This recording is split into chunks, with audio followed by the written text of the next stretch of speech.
Assalamualaikum warahmatullahi wabarakatuh. Nahmaduhu wa nusallimu ala rasulil karim amma ba'd. Allah Subhanahu wa taala, sebenarnya Allah Subhanahu wa taala menguji kita. Apakah kita masih mampu? Apakah kita masih memahami bahwa sebenarnya yang ada ini kenyataannya Allah, alam semesta, bumi, langit, dan seisinya termasuk kita manusia. Ini adalah daripada kejahirannya Allah Subhanahu wa taala.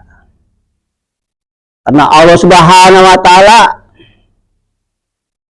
ketika masih Allah di alam kesendirian, belum ada siapa-siapa dan belum ada apa-apa dan belum ada kehidupan,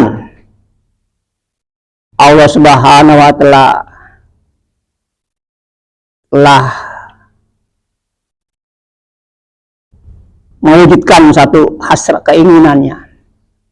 Allah berkehendak atas sesuatunya, ingin menciptakan sesuatu. Maka Allah Subhanahu wa taala telah menjahirkan dari dirinya. Maka Allah Subhanahu wa taala menjahirkan dengan Nur Muhammad. Inilah yang terjadi sekarang nih, Pak. Apa-apa yang telah kita lihat ini kejahiran daripada Nur Muhammad yang telah menjadi kita semua. Makanya kalau kita melihat sesuatu, ingat asal kejadian. Oh, ini daripada kejahirannya Allah. Kita melihat manusia akhlaknya baik. Oh, ini kejahirannya Allah. Kita lihat manusia itu berkelakuan baik, berkelakuan dia jahat. Oh, ini kejahirannya Allah. Jadi semuanya Allah. Karena la ilaha illallah, tiada Tuhan selain Allah. La maujud hanya Allah. Tiada berkata-kata kecuali Allah yang Allah letakkan dalam kalamnya Allah. Tiada yang bisa melihat daripada basarnya Allah melalui mata kita.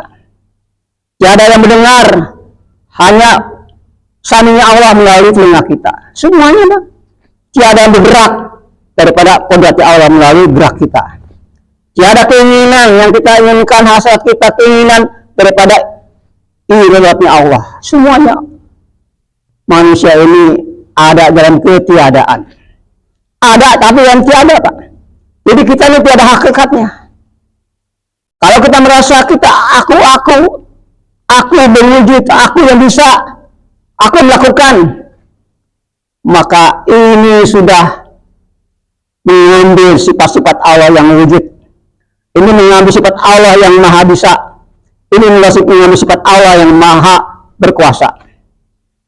Maka sampai kapanpun kita tidak bisa mengenal Allah, apalagi berjumpa sama Allah. Nggak akan bisa, Pak. Tapi kalau kita sudah fanakan diri kita tiada. Kita tiada lagi. Kelakuan kita tidak lagi hanya hafalnya Allah. Basar kita serahkan pada Allah yang melihatnya Allah. Maka pengakuan inilah yang akan kita bisa menemui Allah di dunia dan akhirat. Siapa orang di dunia tidak mengenal Allah, tidak marifat pada Allah, maka di akhirat pun dia tidak kenal Allah. Dia buta. Kenapa hadirin? Karena tidak mengenal akan jati diri sendiri. Sehingga dia tidak mengenal Allah, dirinya nggak mengenal Allah, maka dia tidak mengenal daripada wujudnya Allah yang ada pada diri insan semesta alam ini. Inilah hadirin yang kita harus dipahami. Sehingga hadirin, kalau kita sudah mengenai afanya Allah, tidak ada kebencian pada siapapun. Tidak ada sifat riya, tidak ada. Sifat sombong nggak ada, Pak. Kalau kita sudah memahami semua afanya Allah, tidak ada rasa kebencian kepada siapapun, tidak ada rasa iri, tidak ada rasa yang mengalahkan yang lain, karena kita pada dasarnya ini kita jati diri kita, kewujudan kita daripada sifatnya Allah. Tapi kita tahu Pak, ini bukannya juga sifatnya Pak. Kalau yang aslinya wajib wujud, Rabbul Jati nggak bisa Pak. Allah nggak bisa dibayangkan, Allah nggak bisa untuk dikenang. Maka kita hanya bisa sama sifatnya Allah saja. Maka kau jangan memikirkan akan tentang aku, kata Allah. Tentang sifatnya aja, sifat kewujudan Allah yang kita harus kita harus mengenalnya. Kita sampai kepada itu. Hadirin, kalau Allah yang sungguhnya nggak bisa Pak. Wajib wujud, Rabbul Jati nggak bisa Pak. Ini hanya sifat-sifatnya saja, ya. Sifatnya, afalnya, ya, asmanya. Ini yang kita harus bisa sampai ke situ Pak. Kalau enggak kita hanya sebatas mengetahui hanya zuhur kita saja, Masya Allah. Kita pandang zuhur Pak, lihat bulan, ingat bulan, lihat manusia, ingat manusia, lihat langit, ingat langit. Wah, bahaya Pak. Iman kita membahayakan Pak. Barang siapa yang melihat sesuatu tidak ingat Allah dalamnya, maka pandangnya batil Pak. Ini hadirin yang dimaksud, kita harus tembus. Kita masukkan dalam kolbu kita. Maka kita nggak bisa menembus Pak. Tapi yang bisa hanya kolbu kita, basirah kita Pak, yang bisa mengenal keberadaan Allah yang ada pada diri kita. Hadirin, kita mengakui Allah dalam diri kita, kita mengakui Allah, maka itu kufur. Kalau tidak tidak mengakui akan keberadaan sifat Allah ini, kita musyrik. Jadi kita nggak boleh mengaku Allah. Nah, enggak. Tapi sifat Allah ada dalam diri kita. Asal Allah ada dalam diri kita. Asma Allah ada dalam diri kita. Ini Pak yang kita harus dipahami, ya. Allah Subhanahu wa Ta'ala, Dia ingin dikenal, ingin tahu keberadaannya. Sedangkan zat Allah nggak bisa untuk dikenal, zat Allah nggak bisa untuk diketahui, zat Allah nggak bisa untuk dibayangkan. Maka Allah telah mentajadikan diri dengan nur yang saja di alam semesta ini, nur itu dan dari kita. Ini hadirin, itu kalau kita pahami hadirin. Allah itu nama ismul zat, Allah itu nama zat Pak. Jadi itu jangan salah Pak. Allah itu nama ismul zat, nama zat. Tapi kita nama kepada mengetahui yang punya nama. Siap nama pasti akan pengaruh kepada yang punya nama. Nggak ada nama tanpa ada yang punyanya gitu Pak. Itulah Rabbul Jati. Rabbul Jati. Itulah sebenarnya diri yang dirahmati Allah Subhanahu wa Ta'ala, ya. Jadi kita harus paham Pak. Kita ke dunia ini hanya untuk mengenakan Allah. Itu pun bagi siapa yang dikehendaki Allah. Kalau Allah ingin merahasiakan diri tentang dirinya, maka Allah kenakan semua tentang sifat-sifatnya. Tapi kalau Allah tidak menghendaki, maka kita tidak bisa Pak untuk mengenal sifatnya, mengenal asmanya, mengenal zat dan mengenal daripada perbuatannya. Ini karena Allah sendiri akan memperkenalkan atas dirinya sendiri. Hadirin yang dirahmati Allah, ini Pak, ilmu yang pertama yang harus kita pelajari, ilmu mengenal Allah. Baru ilmu mengenal perintah Allah. Kita belajar kepada ahli-ahlinya, kiai-kiai, ustaz-ustaz, belajar tentang bagaimana untuk mengenal perintah Allah. Untuk mengenal perintah Allah kita belajar daripada syariat-syariatnya. Untuk mengenal daripada untuk memahami tentang hakikat diri kita, hakikat hati kita belajar ilmu tarekat. Itu mengenal macam mana hati kita menjadi baik, yang buruk menjadi baik, yang sombong menjadi tawadu, yang ikhlas, yang riya menjadi ikhlas. Itulah kita belajar ilmu yang namanya ilmu tarekat. Dan ilmu hakikat mengenal atau bagaimana macam mana roh kita ini bisa kita mengenal tentang hakikat ruh kita. Itu belajar ilmu hakikat. Hakikat itulah yang sebenarnya. Jadi jati kita sebenarnya apa? Itu roh kita. Itulah jati diri kita. Nah, jadi makanya kalau kita sholat, jangan lihat aku sholat zuhur, tapi merasa kita sholat, bukan roh itulah.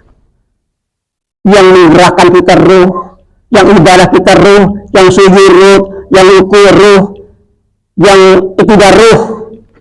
Itu Pak. Makanya ingatlah kamu semalah aku, wahai hamba, untuk beribadah padaku dan untuk mengingat aku. Nah itu kata Allah. Ya. Mengingat apa? Tentang kewujudan Allah. Semuanya roh yang menggerakkan. Roh daripada yang punya roh.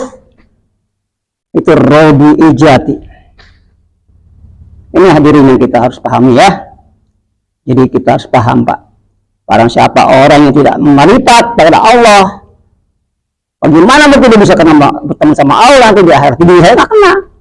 Ya. Bagaimana bisa mengenal pada Allah nanti di akhirat? Ya. Semuanya nyata atas apa-apa yang ada di dunia ini. Apa-apa kamu melihat ke utara, ke selatan, ke barat, semuanya itulah atas wujudnya aku, kata Allah. Nah, aku telah tanamkan, aku telah jadikan kepada apa yang kamu lihat di alam semesta ini. Ada hadirin yang dirahmati Allah Subhanahu wa Ta'ala. Jadi Pak, kalau kita ini sudah kita mengenal Allah Pak, hidup nyaman Pak. Hidup bersama Allah, tidur bersama Allah, gerak bersama Allah, diam bersama Allah. Bila kita merasa kita berbuat, ini akan ada hisapan. Akan ditanya kalau ini perbuatan kita. Tapi kalau ini afalnya Allah, maka tidak ada lagi untuk penghisapan. Karena merasa ini semua dari Allah. Ya, ini semua dari Allah. Kalau kita ini memang ini perbuatan Allah, maka diberi hisab. Maka untuk sampai kita kepada semua ini perbuatan Allah, ya kita harus merasa apa yang kita lakukan ini semata-mata ini adalah atas kehendak Allah. Atas kehendak Allah. Ini kita harus merasa Pak. Harus merasa seperti itu. Diam kita, gerak kita kehendak Allah. Diam kita, tidur kita kehendak Allah Subhanahu wa Ta'ala. Ini hadirin yang dirahmati Allah Subhanahu wa Ta'ala. Allah Subhanahu wa Ta'ala Pak, ini tidak ingin kita ini hidup ini menderita. Tidak mau kita ini susah Pak di dunia akhirat. Ya. Agama adalah agama kacau, tidak kacau. Bila kita mengikuti aturan Allah Pak, dunia ini Masya Allah indah Pak. Dunia saja, di dunia ini kehidupan dunia Pak, ini seperti laksana di akhirat, seperti di surga. Kalau kita hidup menurut aturan Allah, kita hidup mengikuti daripada maunya Allah, di dunia saja di surga Pak. Bagaimana rumah tangga, cara kehidupan Nabi kita ikutin. Bagaimana cara kita bernegara, kita Nabi kita ikutin. Bagaimana cara kita jual beli, cara Nabi kita ikutin. Masya Allah Pak, ini indah hidup ini ya. Tidak ada kekacauan Pak. Tapi biarlah sudah kita melanggar kehendak Allah, ikut sunnah Nabi, ini Pak yang akan terjadi kekacauan.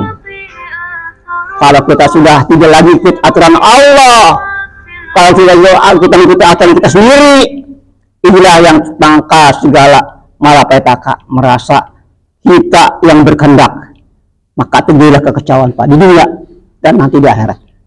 Kenapa ya? Jadi kita semua serahkan pada Allah. La haula, kalau bisa tidak ada upaya gerak kita kan Pak nggak bisa begini Pak. Kalau gerak jangan menggerak begini nggak bisa nih, stroke. Gitu kan? Semuanya atas kuasa Allah, semuanya atas kodratnya Allah, semua atas iradatnya Allah Subhanahu. Kita tidak punya iradat, kita tidak punya kuasa, kita tidak punya kalam. Kalam hanya Allah yang berkata-kata, hanya Allah. Subhanallah wa bihamdika, astagfirullahaladzim. Assalamualaikum warahmatullahi wabarakatuh.